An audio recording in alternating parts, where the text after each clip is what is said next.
Hola, ¿qué tal? Bienvenidos al canal. Hoy os quería hablar de un tema que llama bastante la atención a la gente que visita Rusia o países del este en general, y es el tema de la ortodoxia. Especialmente pues a mí me llamó la atención cuando vine, porque como persona criada en una cultura católica, pues era un poco raro, ¿no? Porque es como son parecidos, pero no, y digamos que con el tema de los protestantes y los evangelistas, pues de todas formas tenemos un poco más de relación. Quería hablaros un poco de las diferencias y además aprovechar para enseñaros tres iglesias que considero muy interesantes. La primera es esta. Es este pedazo de iglesia que es la Catedral de Moscú. Mucha gente piensa que la iglesia principal o la catedral principal es la que está en la Plaza Roja, la iglesia de San Basilio, pero no es así. La catedral y la sede del Patriarcado de Moscú es la iglesia de Cristo el Salvador, que es una visita obligatoria si venís a Moscú.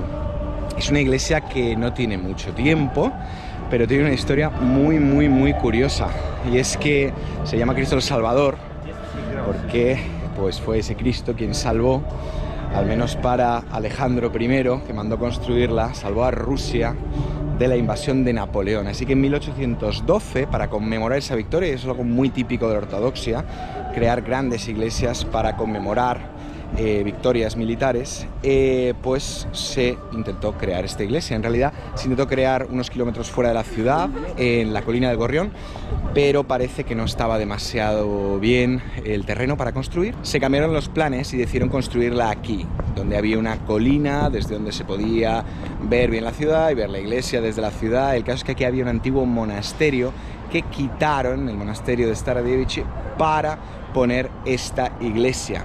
No fue tan fácil su construcción porque la empezó Alejandro I, pero su sucesor, Nicolás I, su hijo, al ver los planes de construcción, a ver los planos, dijo que esto es demasiado neoclásico, muy poco ruso, aquí hay mucho elemento masónico, y decidió pues llamar a un conocido suyo, Konstantin Thom, un arquitecto, y hacer algo más típico, basado más en el mundo bizantino, y se basó el arquitecto en la iglesia de Constantinopla, en Santa Sofía.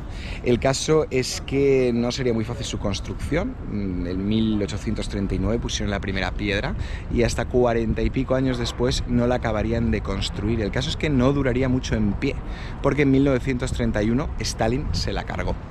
El caso es que decidió construir aquí el Palacio de los Soviets, una especie de gran edificio de 400 metros de altura, que iba a tener además 100 metros de una estatua de Lenin encima de esos 400 metros de altura. Iba a ser una obra megalomaníaca, súper loca. De hecho, estamos en las bases de lo que iba a ser ese edificio.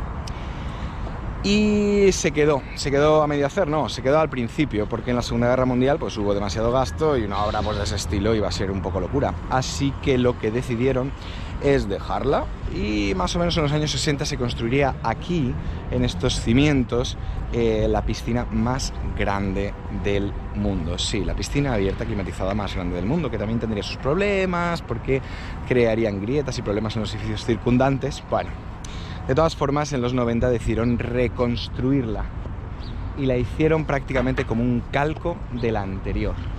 Es una pasada. Además es que pues tiene 105 metros de altura, es la iglesia ortodoxa más grande, el recubrimiento, que originalmente era de piedra blanca, calcárea, lo hicieron de mármol. Y una de las características que siempre se dice mucho de esta iglesia es que es una iglesia con una cantidad de mármol impresionante. Tiene como 22.000 metros cuadrados de mármol y un montón también de mármoles diferentes dentro de la iglesia. Es curioso, si venís aquí a verla, un consejo es que busquéis unas escaleritas hacia abajo. ¿Por qué?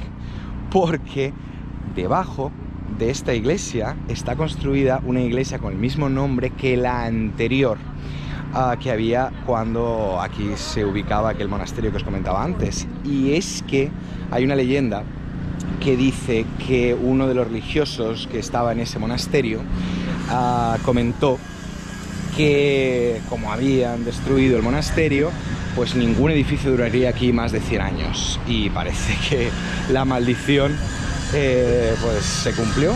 Así que digamos que para vencer un poco esa maldición, pues construyeron esa iglesia por debajo. No os la perdáis porque podéis ver los dos tipos de iglesia, esta más mazacote, bizantina, muy bonita, y la de abajo, que es con arcos separados, cada uno corresponde a una supuesta cúpula que no tiene la iglesia porque está en el subterráneo, pero podéis ver bastante bien dos tipos, dos modelos muy típicos de la iglesia ortodoxa. Si habéis visto algún otro vídeo en el canal, pues reconoceréis este puente y esta decoración de Navidad, que seguramente esté hasta marzo o así. Este puente es una buena manera de hacer una foto de la iglesia, así que si venís, bueno, la fachada trasera es la que estamos viendo ahora, y desde aquí vamos a ir al barrio de Yakimanka, donde hay algunas iglesias interesantes. Como os decía, esto es la sede del Patriarcado de Moscú, y el tema del patriarcado es importante. En la iglesia ortodoxa no hay, digamos, una unidad religiosa como en el caso del Papa de Roma, y además el Papa aquí, que es el patriarca, no es infalible, es decir, que su palabra automáticamente no se convierte en dogma. Es más, él es el patriarca de Moscú y de todas las Rusias en realidad, pero también existe el patriarca de Ucrania, el patriarca de Bielorrusia, el patriarca de Armenia, el patriarca de Georgia, el patriarca griego. Y hay, digamos, una figura que es un primus inter pares, es una figura que sobresale por encima de los demás, pero es un tema simbólico, que es el patriarca de Constantinopla. De hecho, pues no creo yo que el patriarca que está ubicado en Estambul tenga demasiado poder sobre muchísimos fieles, pero bueno, digamos que a nivel honorífico, pues es el primero, es el que originó todo esto. ¿Cuándo lo originó? Bueno, el caso es que Diocleciano, en el siglo III, me voy a poner un poco histórico, pues partió el Imperio Romano en dos. Después Constantino, allá creo que era el 313, digamos que acepta el cristianismo como religión. Y luego ya Teodosio la impondrá como religión del Estado. ¿De acuerdo? En ese siglo IV empiezan a crearse una serie de patriarcas, una serie de personas que tienen una independencia y que son, pues, el patriarca de Jerusalén, de Alejandría, de Constantinopla. Con el tiempo, especialmente después del 475, fecha en la que cae el Imperio Romano, esos patriarcas empiezan a tener una independencia bastante real. ¿Y qué es lo que pasa? Pues que empiezan a picarse un poco. El Imperio Bizantino empieza a crecer, los países europeos, que ahora son pequeños feudos de ese Imperio Romano disuelto, empiezan a tener muchos problemas, muchos conflictos, tienen como cabeza al Papa de Roma, que intenta mantener su influencia sobre esos patriarcas de Oriente que poco a poco, durante varios siglos, lo van dejando atrás. Las iglesias de Oriente y la iglesia de Occidente pues se van separando. Una tiene una raíz un poco más griega y la otra un poco más latina, y tienen bastantes conflictos teológicos. Uno de ellos muy curioso fue el tema de los iconoclastas, ¿no? En el siglo VIII y IX pues hubo una serie de emperadores bizantinos que querían destruir las imágenes, querían prohibirlas para el culto y quemarlas. Algunos historiadores rusos comentan que eso tiene mucha relación con el avance del Islam en toda aquella zona del planeta, y como que los emperadores bizantinos empezaban a pensar, oye, ¿y si no tendrían esto razón? ¿Y si esto de adorar las imágenes no da tanto éxito luego en batalla? El caso es que, aparte de eso, pues hubo un debate teológico que tuvo mucha más importancia, que era el tema del credo y el tema del filioque. Esta palabra habla de la filiación del Espíritu Santo. Para los ortodoxos, el Espíritu Santo proviene del Padre y solamente del Padre. Para los católicos, proviene del Padre y del Hijo. Y eso se puede ver en la oración completa del credo, ¿no? Parecen unas cosillas teológicas, unos detalles, pero bueno, la verdad es que tuvieron bastante que ver, aunque se supone, y mucha gente reconoce hoy en día, y muchos religiosos, que el principal conflicto que hubo fue político. En 1054, el Papa León XI y el patriarca Miguel de Constantinopla pues tuvieron un conflicto así pequeñito. El caso es que el Papa venía a pedirle ayuda con los normandos, que eran pues un pueblo de gente muy simpática, que básicamente se paseaba por Europa viendo iglesias sin ningún tipo de seguridad y con cálices de oro, y se lo pasaban muy bien y se lo metían todo para la saca, y querían pedirle ayuda al poderoso Imperio Bizantino. Parece que el patriarca Miguel pues no quería ayudarles demasiado. Además, el Papa no le había tratado como debía, es decir, reconociéndole un título ecuménico que era pues como manifestar que era, digamos, la autoridad religiosa local. El Papa de Roma pues seguía queriendo tener a todos bajo su poder, y el caso es que se excomulgaron mutuamente en lo que debió ser pues un espectáculo de luces y láser espectacular, y ahí oficialmente empieza el cisma de Occidente y Oriente. Esas raíces griegas y latinas, pues con el tiempo se fue notando un poquito más esa diferenciación que tenían, ¿no? A ver, por ejemplo, en la Iglesia ortodoxa, pues el sacerdote no tiene ese papel tan fuerte de intermediación que tiene en la católica, o ya no digo en la protestante o en la evangelista, sino que digamos que es un presentador de esa fe, y es mucho más devocional, mucho más reverencial directamente hacia Dios. Eso se ve también en el hecho de que los ortodoxos, por ejemplo, no tienen, digamos, ese sentido del dogma de fe, que es la palabra del Papa, esa infalibilidad del patriarca, sino que realmente todo viene de las Escrituras y de Jesucristo, y que aunque existieran todo aquello, las discusiones bizantinas y tal, la Iglesia ortodoxa es mucho más de decir, bueno, ¿quiénes somos los hombres para discutir doctrina, ¿no? De hecho, bueno, ellos aceptan solamente 7 de los concilios, los que hubo hasta ese cisma de Iglesia Oriental y Occidental, mientras que los católicos pues tienen 21, ¿no? Creo que llegó un punto en que se cansaron y dijeron, ¿para qué vamos a tener más concilios? Bueno, el caso es que hemos llegado a una de mis iglesias favoritas y más curiosas, que es esta belleza de aquí. Vamos a intentar acercarnos un poco. Si estáis cerca de la Galería Trechakov, tenéis que venir a ver esta iglesia. Esta es la iglesia de Gregorio de Neo Cesarea, y aparte de ser tan preciosa como es, pues tiene una historia muy curiosa. Como muchas otras, pues empieza siendo una iglesia de madera, pero esta en concreto, pues parece que en el siglo XV el bisabuelo de Iván el Terrible estaba preso de los tártaros, y entonces prometió que si se salvaba construiría una iglesia fantástica que se vería por todas partes, y pues fue esta. En el siglo XVII se reconstruiría en piedra ya, una historia que es súper típica, ¿no? Se queda el sitio de culto, se reconstruye una historia de una iglesia de piedra, y esta de aquí pues tiene sus curiosidades. Si veis desde aquí, creo que se verá en la cámara, podéis ver ese kokoshnik, que son esas lenguas de fuego que se llaman aquí, esa especie de adorno, que por cierto es el que también se llama kokoshnik a las diademas de las chicas del traje tradicional ruso, que podréis haber visto en los mundiales. Como veis, las cúpulas son 5. Aquí los números tienen mucha historia. En este caso, cuando veáis 5 cúpulas en una iglesia, significa que representan a los evangelistas y en el centro a Jesucristo. Si tienen 13, pues a Jesucristo y a los apóstoles. Bueno, tiene mucha historia. No soy un experto en arquitectura religiosa, pero si os parece interesante, pues algún día podríamos dar una excursión con alguien que sepa de verdad.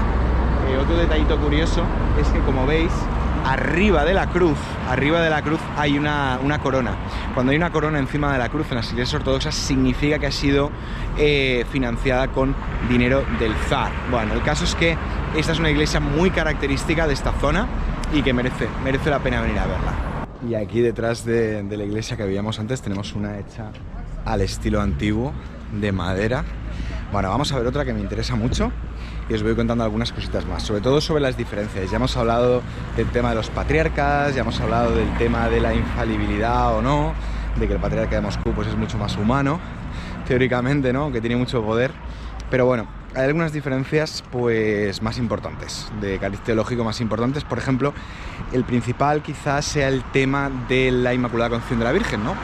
Los católicos creen que la Virgen pues nació sin pecado, concebida, ¿verdad? Pero los ortodoxos piensan que no, que eso no es así, que la Inmaculada Concepción no fue tal, y que realmente ella recibió esa santidad una vez tuvo contacto con el Espíritu Santo. Así que bueno, es una diferencia bastante importante. Otra curiosa es el tema de santiguarse, que seguramente lo habréis notado. Ellos se santiguan, además el que es creyente se ha de santiguar siempre que vea una iglesia, esté a la distancia que esté. Y ellos se santiguan siempre de arriba a abajo, derecha a izquierda, a diferencia de los católicos, ¿no? Realmente las dos iglesias se llevan bastante bien, ¿no? Pero antes era un poco considerado un poco hereje, ¿no? Que se santiguara la parte izquierda y tal, muy relacionado con el tema de satánico y todo el rollo. Pero bueno, ahora no se ve de esa manera, obviamente, no se tildan de herejes de unas iglesias a otras, pero es curioso cómo esas diferencias pues son importantes. Además, los ortodoxos se santiguan con los 3 dedos. estos 3 dedos representan la Santísima Trinidad y estos 2 dedos de aquí la naturaleza doble de Jesucristo. Es curioso, yo no lo sabía porque no me informé del tema hasta que me produjo curiosidad, pero digamos que en el caso católico pues es justamente al contrario. Estos 2 dedos pues representan la doble naturaleza de Cristo y los 3 representan la Trinidad, ¿no? Esto fue un tema que parece un poco extraño, pero fue muy importante dentro de la historia de la ortodoxia rusa, porque en el siglo XVII hubo un cisma dentro de la iglesia rusa. Hubo unos, los que se llaman ortodoxos de verdad, los de la vieja creencia, que fueron muy perseguidos y que pues abogaban por una versión mucho más fuerte, mucho más radical, y además fuera de tradiciones más o menos modernas que habían intentado llevar a cabo los patriarcas el patriarca de Moscú para acercarse un poco a las iglesias de Grecia y tal. Y ellos dijeron que nosotros fuera, y además nos seguimos santiguando con 2 dedos. Es curioso que incluso en algunos grupos católicos orientales, como en Grecia o en Armenia, se santiguan con 3 dedos en lugar de 2.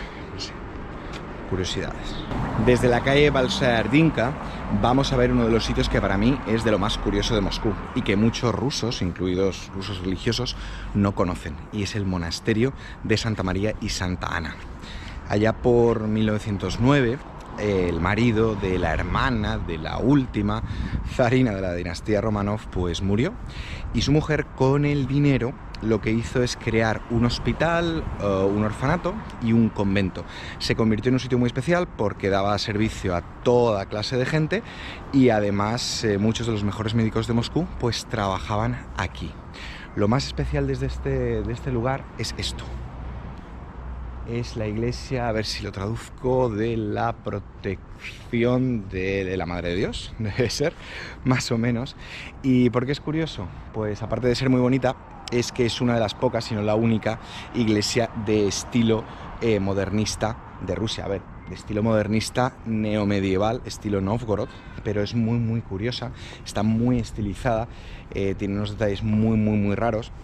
Y no es algo muy natural, porque normalmente las iglesias rusas, si en algo se diferencia la ortodoxia del catolicismo, por ejemplo, es que están hechas a la antigua. No veremos muchas vidrieras setenteras así medio hippies en iglesias modernas, sino que intentan siempre hacerlas al estilo antiguo. Aquí tenemos a la autora de este sitio, aunque el autor, el arquitecto, fue Susev, una persona bastante curiosa, un arquitecto muy famoso en Moscú, que en los años 20 abrazó el constructivismo, y el que creó esta maravilla pues también creó el mausoleo de Lenin. Cómo cambia la gente, ¿no? Y muchas estaciones de metro, y el primer edificio de la KGB en Lubyanka. Así que bueno, si tenéis tiempo, este sitio es un remanso de paz y es bastante curioso. El tema de los iconos pues es un poco como antiguamente el tema de las reliquias, ¿no? Las iglesias se forman alrededor de un icono, los iconos son reverenciados, no hay estatuas, no hay representaciones bidimensionales en la iglesia ortodoxa, así que el icono, como ya os decía, pues es un tema súper profundo y hay que darle un tema aparte.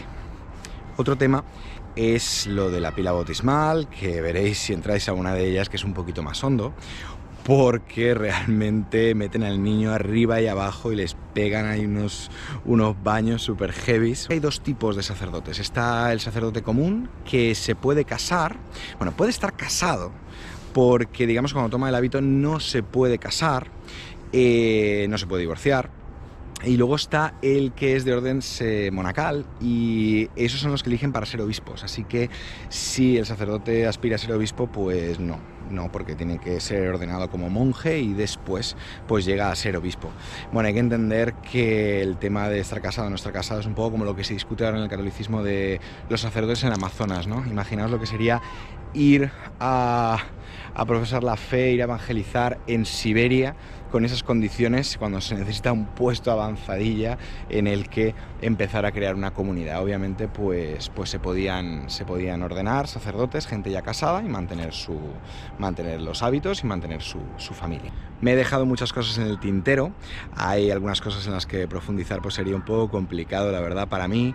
Si eres ruso y hay alguna cosa que he comentado que puede no ser así, algún detalle que se me ha escapado, sería fantástico si me lo comentas. Si no, pues por favor, los comentarios de todo el mundo mundo son bienvenidos. Si os interesa el tema y os gustaría ver una iglesia por dentro, o os gustaría analizar un poco más la arquitectura, el simbolismo o el rito tal, pues os cogemos a un buen guía, le voy traduciendo y hacemos un vídeo del tema que creo que es muy interesante. Bueno, aquí os dejo por hoy. Muchas gracias por seguir el canal, pasadlo muy bien y pa' capse.